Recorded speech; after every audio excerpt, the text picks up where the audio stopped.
Olá, pessoal, tudo tranquilo? Tema de hoje, então, crimes contra a dignidade sexual.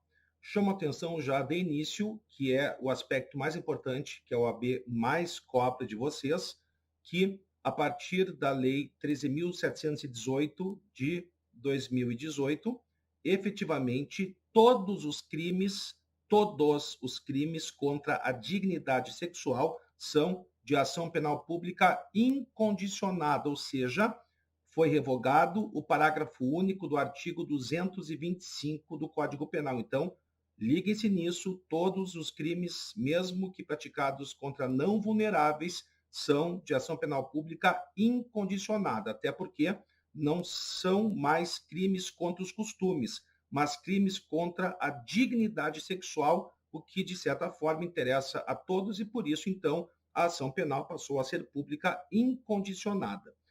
Bom, após isso, nós temos o artigo 213, que, claro, há bastante tempo revogou o artigo 214, porque as antigas figuras que eram separadas em dois artigos, 213 e 214, ou seja, respectivamente, o estupro e o atentado violento ao pudor, ok?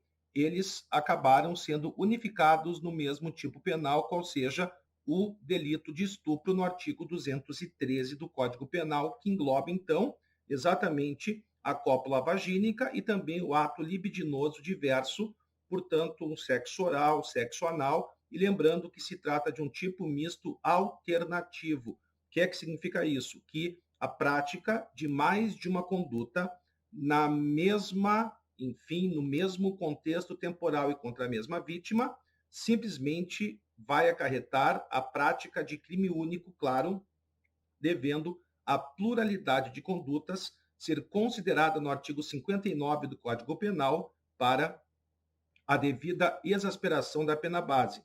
É como ocorre no crime do artigo 33 da Lei de Drogas, que são 18 verbos nucleares. Ora, se forem praticadas várias condutas, mas desde que no mesmo contexto temporal, o crime é único, mas a pena base deve ser exasperada, ok?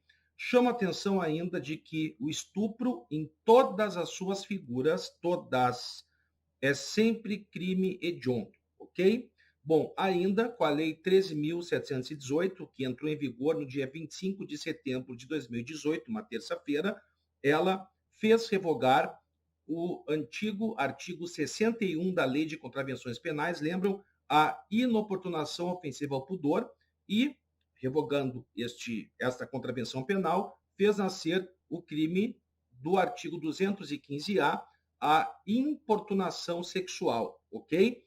E, na verdade, claro, de um lado isso recrudesceu, isso piorou a situação do réu, porque, na verdade, ele agora não responde mais por uma contravenção penal, responde por um crime de médio potencial ofensivo. Por quê? Porque a pena mínima é de 1 ano e, portanto, cabível a figura da suspensão condicional do processo, ok?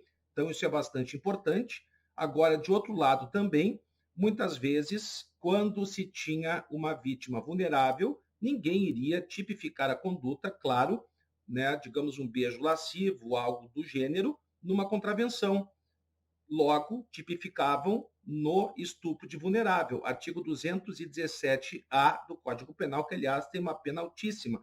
E isso, agora, com a reforma, fez com que, bom, se de um lado, para a vítima não vulnerável, a situação fosse, digamos, né, mais punível para o seu agressor, de outro lado, tornou mais branda e muito mais, porque as penas são incomparáveis, certo? Quando se trata de vítima vulnerável. Por quê? Porque aí, dependendo do que foi praticado, se não foi efetivamente o estupro, aí, mesmo quando contra vulnerável, muitos julgadores, inclusive o STJ, têm aplicado o crime do artigo 215-A, ou seja, com uma pena efetivamente menor do que a pena do estupro de vulnerável, certo? Bom, chama atenção ainda, e é bastante importante, isso tem caído bastante em prova, certo? Aliás, são vários dispositivos que nós temos. Imaginem assim para vocês lembrarem, tá? É um gênero do tipo você exibir para Deus e o mundo, para toda a torcida do Flamengo, certo? Algo que é da sua intimidade. Lembram quando aconteceu aquela questão com a Carolina Dickmann, que vazaram vídeos, enfim, que ela estava nua na internet? Aí, pois é, criaram o artigo 154 e letras, porque quando não cabe, o legislador coloca as letras.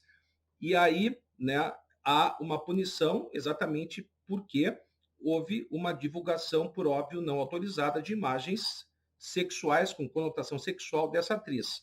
E o artigo 218, letra C, de Canadá, ele então, que foi criado, foi introduzido na legislação pátria por meio dessa lei 13.718, ele prevê aquilo que se chama, e é conhecidíssimo no mundo inteiro, a pornografia revanche, a pornografia vingança. É aquela relação que, por exemplo, namorado e namorado, né, tem ali de boa, daqui a pouco brigam, mas um dia o cara resolveu filmar a relação sexual deles e acaba, enfim, trocando, né, acaba fazendo divulgar, acaba fazendo andar essas imagens, e aí nós temos a chamada, então, pornografia revanche. Então, tenham muito cuidado com isso, porque é algo absolutamente importante, certo? Todas essas inovações são importantes porque nós temos sempre na FGV uma coisa certa.